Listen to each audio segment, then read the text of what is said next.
I'm Mr. Kennedy. I teach 7th grade science. So I was really excited to be in 7th grade was because I'm like, well, I really wish I had some kind of support that for me, someone who looked like me, who acted like me, who lived like me, and now I get to be that for so many students.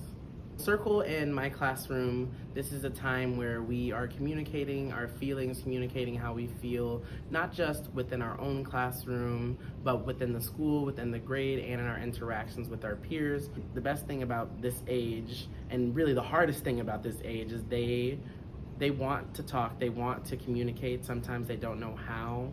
We all start off at first with just one word about how we're feeling, and then we have the option to check back on that. So if I have a student who says they're feeling tired, I can later on ask them, oh, well, earlier you said you were feeling tired, or you said you were feeling stressed. Would you like to go a little bit deeper into that?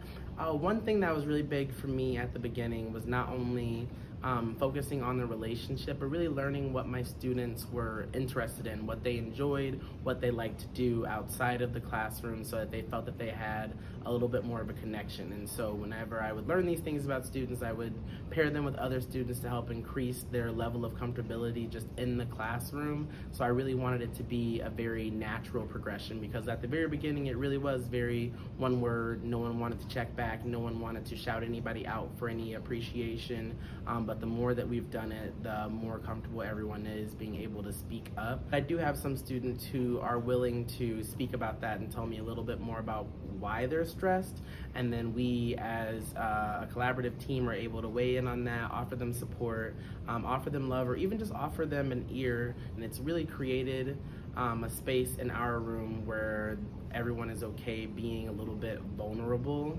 It's gotten emotional a few times, but sometimes it's also been really silly. I have a group of girls in my homeroom. They are very quiet. They're a group of girls who I kind of pushed to be closer to each other because I know that they all are a little bit quiet, and now they've developed this relationship where they're the best of friends. So the very first time that one of them stood up and spoke at Circle, she stood up and she called everyone up, and she really thanked all of these girls for being her friend, for showing her love, for being there for her when she didn't know anybody and she was brand new, and she was also really quiet. So they got to develop into these people who from the beginning of the year I don't even recognize now, because at the beginning of the year I couldn't even get them to look me in the eyes, and now it's completely different. They are wanting to be social, they have that love for friendship, and they are happy to accept other people into their groups and venture out to meet more people. It's really cool to see.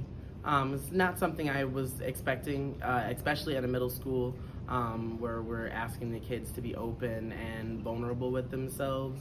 But just one of the coolest things that I've noticed about Kairos from the very beginning is everyone has the chance to be their most authentic selves. And so when we as the adults show up as our authentic selves, the students, they learn that it's okay to be yourself. It's okay to be a little bit different. It's okay to not have on the freshest pair of Jordans. And so it just makes it feel a lot more relaxed all around whenever we can have these open discussions and be our most open selves.